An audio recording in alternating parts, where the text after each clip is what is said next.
Hello नमस्कार, स्वागत है आप सभी का वीर स्टूडेंट 6 में। दोस्तों, आज हम डिस्कस करेंगे संविधान का बेहतरीन टॉपिक मौलिक अधिकार।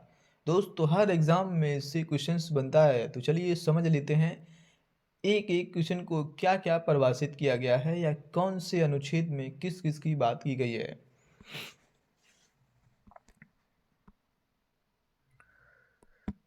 क्वेश्चन तो सबसे पहले यही बनता है दोस्तों कि मौलिक अधिकार किस देश के संविधान से लिए गए हैं। दोस्तों, तो इसका सही उत्तर होगा आपका संयुक्त राज्य अमेरिका।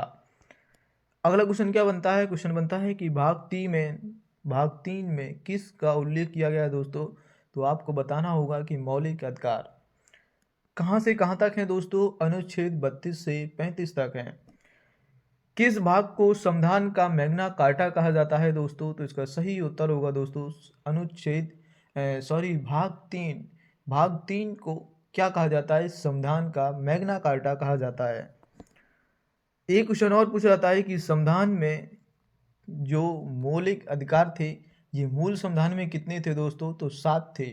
वर्तमान में दोस्तों कितने हैं? 6 हैं। एक जो हटाया गया वो कौन सा था दोस्तों? तो वो था संपत्ति का अधिकार। इसे कहाँ भेजा गया है दोस्तों? इसे भेजा गया है दोस्तों अनुच्छेद 300 ए में।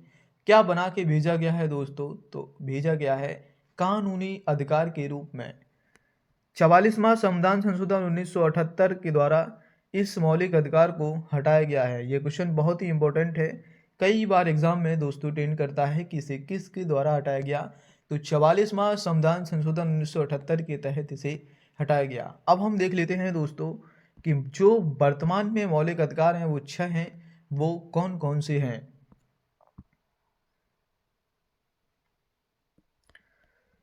पहला है कि समानता का अधिकार, यानी कि 14 से 18 समानताओं के बारे में बताया गया है। कौन कौन सी समानता है दोस्तों? अनुच्छेद 14 से 18 में बात की गई है। स्वतंत्रता का अधिकार दोस्तों है 19 से 22। कौन कौन सी स्वतंत्रता है दोस्तों? इसका भी वर्णन देखने को मिलेगा आपको 19 से 22 तक। शोषण के विरुद्ध अधिकार, कैसा कैसा शोषण हो रहा है दोस्तों, आपको देखने को मिलेगा अनुच्छेद 23 से 24 में। धार्मिक स्वतंत्रताओं का अधिकार 25 से 28 है, यानी कौन कौन से धर्म है या कैसी धर्म है या कैसी धार्मिक स्वतंत्रता है, इसका भी वर्णन देखने को मिलेगा दोस्तों 25 से 28। संस्कृति और शिक्षा संबंधी अधिकार, इनका अनुच्छेद है दोस्तों 29 से 30। और संवैधानिक उपचारों का अधिकार है दोस्तों अनुच्छेद 32, जिसे संविधान की आत्मा के रूप में भी कहा जाता है। तो चलिए हम देख लेते हैं एक एक को विस्तृत व्याख्या के साथ। अनुच्छेद 14 दोस्तों क्या कहता है कि विधि के समक्ष समता, यानी कि कानून के सामने सब एक समान है। ऐसा दोस्तों क्वेश्चन पूछा जाए कि विधि के समक्ष समता का उल्लेख किस अनुच्छेद में देखने को मिलता है, तो आपको उत्तर बताना पड़ जाएगा दोस्तों अनुच्छेद 14। अनुच्छेद 15 क्या कहता है दोस्तों? किसी भी व्यक्ति को जाति, धर्म, लिंग या जन्म स्थान के आधार पे भेदभाव नहीं किया जाएगा।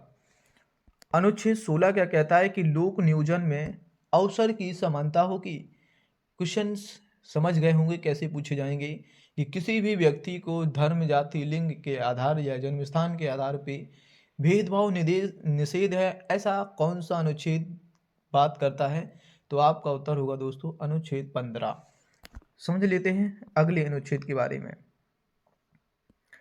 अनुच्छेद 17 क्या कहता है दोस्तों? कहता है कि आपसिता का अंत, यानी कि छुआछूत का अंत की बात करता है। कौन करता है? अनुच्छेद 17। अनुच्छेद 18 क्या कहता है? 18 कहता है कि उपाधियों का अंत होगा दोस्तों, लेकिन मात्र 2 क्षेत्र ऐसे हैं जहां उपाधि आज भी दी जाती हैं। कौन कौन सा क्षेत्र है वो है एजुकेशन और आर्मी, यानी कि शिक्षा संबंधी क्षेत्र और सेना संबंधी क्षेत्र, वहां आज भी उपाधियां दी जाती हैं, जैसे प्रोपाइटर हाथी, ब्रिगेडियर भानु प्रताप, यानी या फिर प्यारे डॉक्टर प्यारेलाल। ठीक है, जैसे भारत रत्न हुआ, पद्म भूषण हुआ आदि, इन क्षेत्रों में आप उपाधि का प्रयोग नहीं कर सकते। तो उपाधियों का अंत होगा दोस्तों अनुच्छेद 18। आपसिता का अंत होगा दोस्तों अनुच्छेद 17। तो चलिए देख लेते हैं और अनुच्छेद। अभी तक हमने जितने अनुच्छेद देखे थे उनको एक क्रम से देख लेते हैं। अनुच्छेद 14 क्या कहता है दोस्तों? विधि के समक्ष समता। अनुच्छेद 15 क्या कहता है?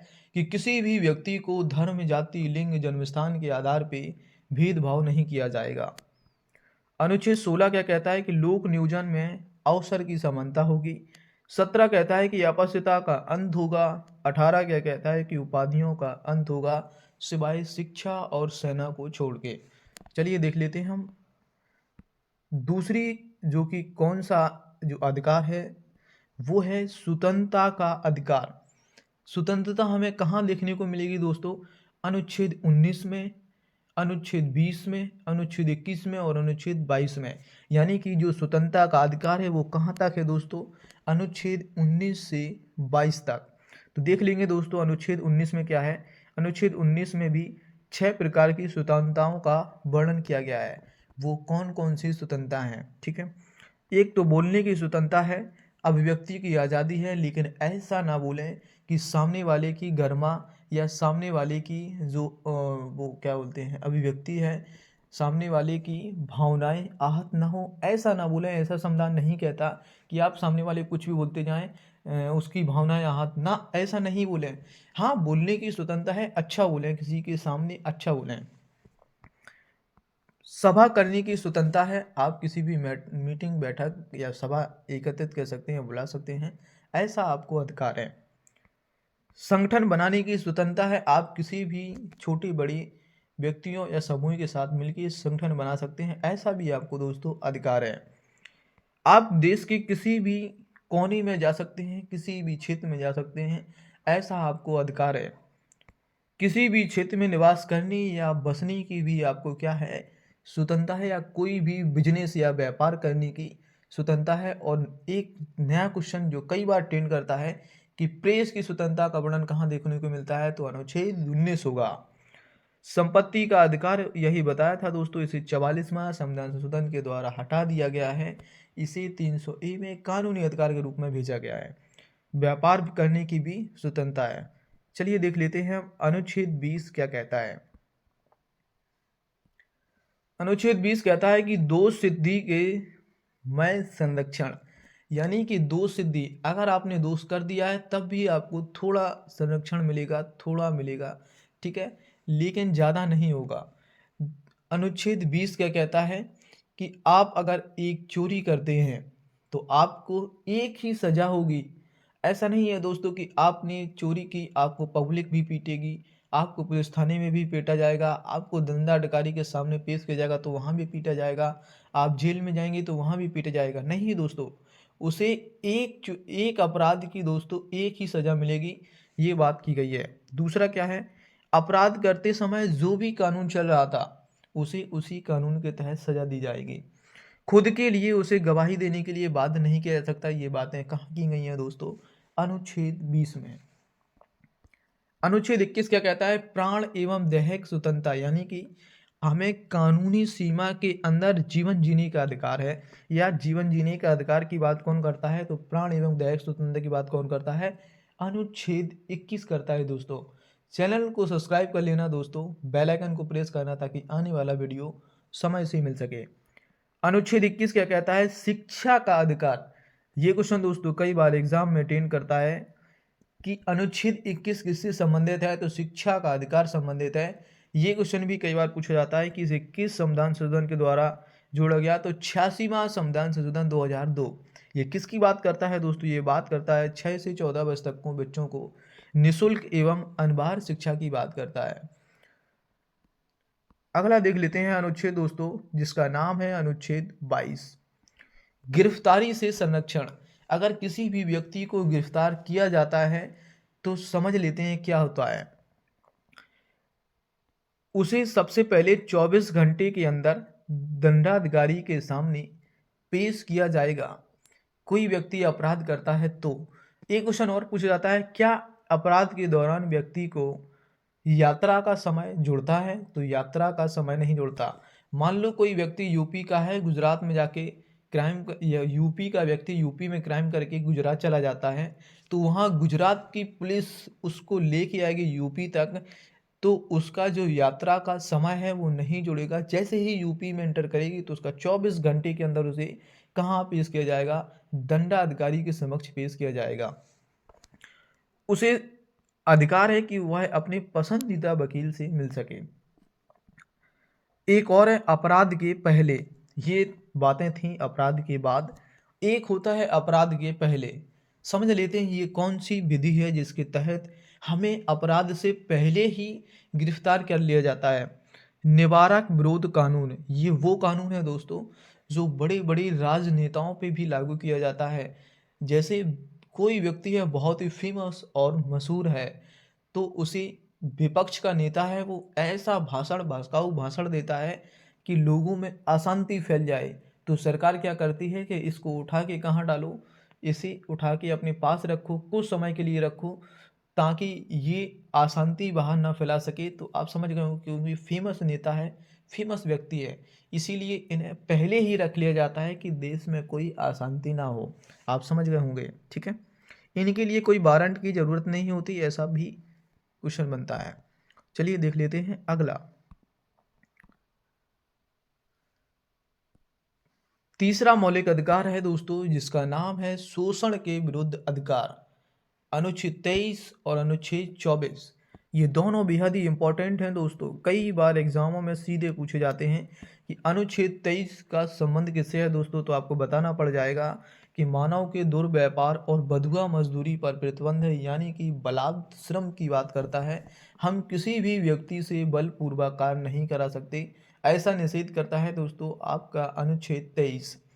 अनुच्छेद 24 क्या कहता है कि बाल नियोजन पर प्रतिबंध है, यानी कि कोई बालक है 6 से 24 या 6 से 14 वर्ष तक के बच्चा है, उसे कारखाने में निषेध माना जाएगा, उसे कारखाने में काम नहीं मिलेगा दोस्तों।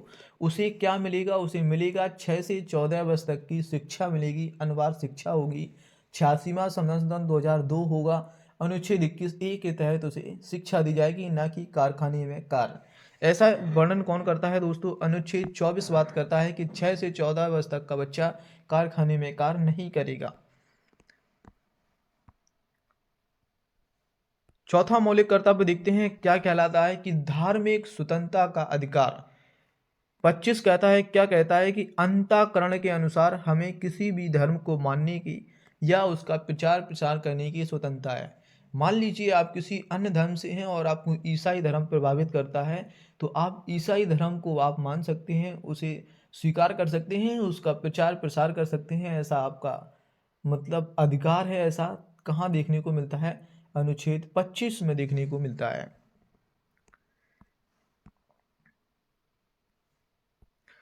अनुच्छेद 26 क्या कहता है? धार्मिक कार्यों के प्रबंधन की स्वतंत्रता है आपको। आप किसी भी व्यक्ति या अपने धर्म के प्रति संस्थाओं की स्थापना या कानूनी रूप से धार्मिक संपत्ति का अर्जन एवं स्वामित्व या प्रशासन करने का अधिकार है। ऐसा कहाँ देखने को मिलता है दोस्तों? तो उसका उत्तर होगा दोस्तों अनुच्छेद 26। चलिए देख लेते हैं 27 क्या कहता है दोस्तों? 27 कहता है कि धार्मिक कार्य के लिए जो कर है वो टैक्स फ्री होगा, यानी कि आप धार्मिक कार्य के लिए कोई कार्य कर रहे हैं तो आपका वहाँ टैक्स नहीं लगेगा दोस्तों। कितनी अच्छी बात की गई है। अनुच्छेद 28 क्या कहता है कि सरकारी धर्म से चलने वाली संस्थाएं में क्या नहीं होगा दोस्तों? धर्म की शिक्षा नहीं दी जाएगी, ठीक है।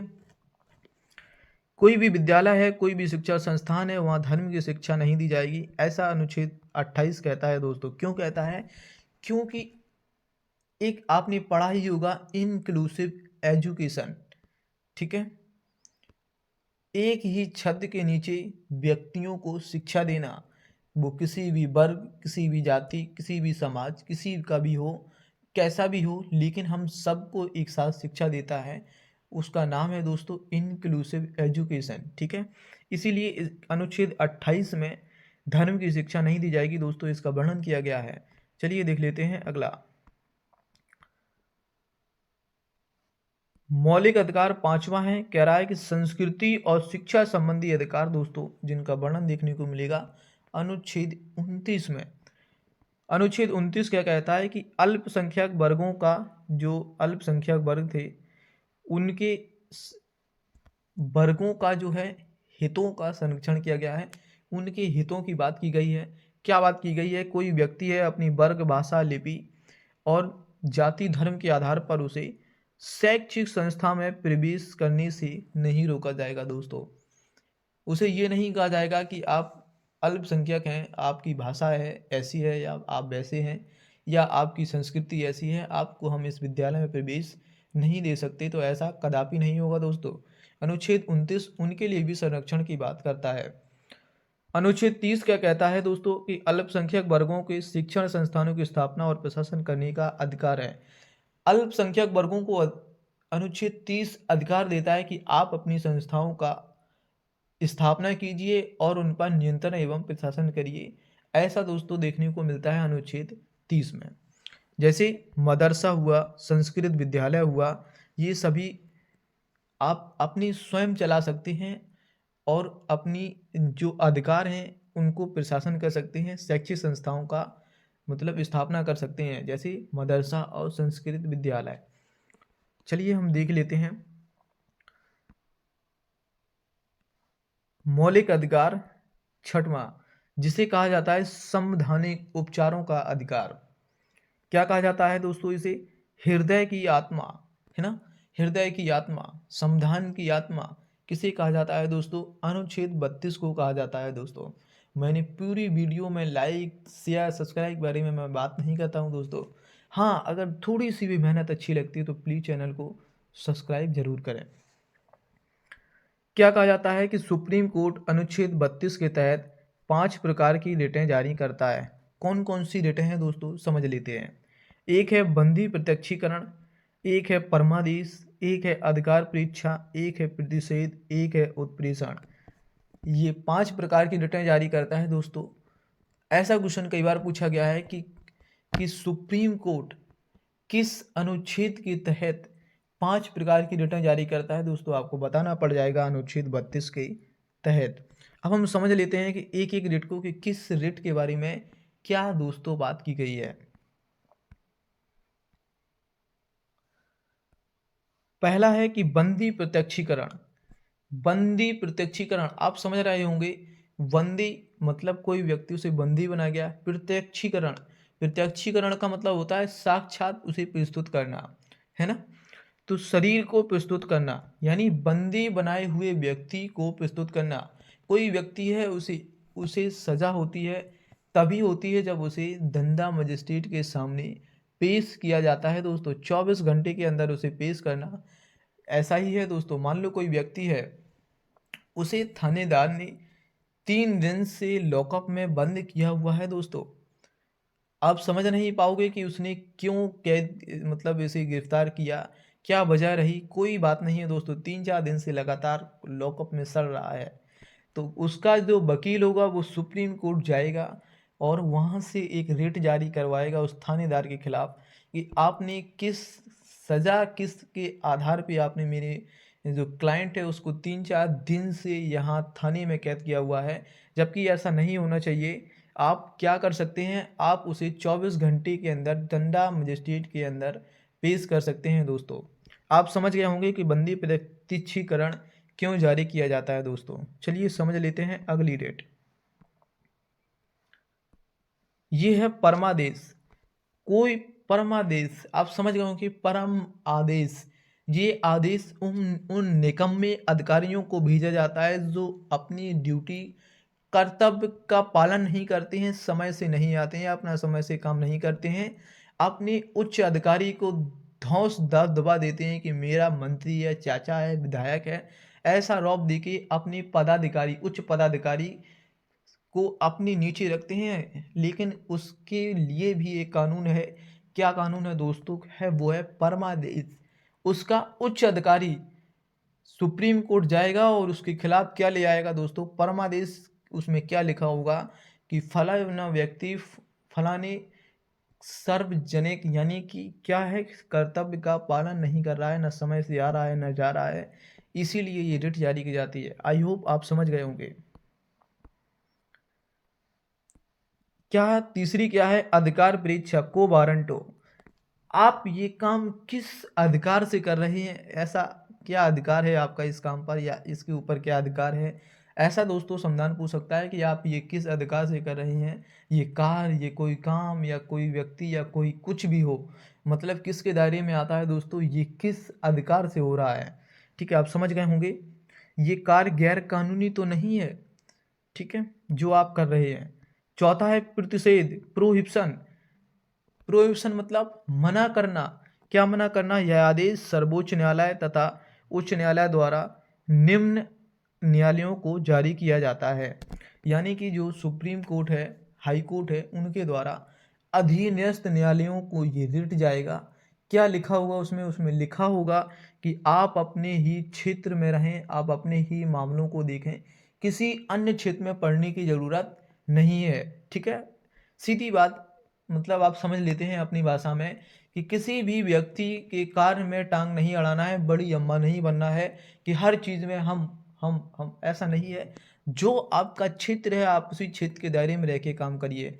आई होप आप समझ चुके होंगे कि प्रतिषेध या प्रोहिबिशन क्या है। 5 देखेंगे उत्प्रेषण। ठीक है, अधीनस्थ न्यायालयों में मुकदमे को, लंबित पड़े मुकदमे को तेजी से निपटाया जाए, है ना।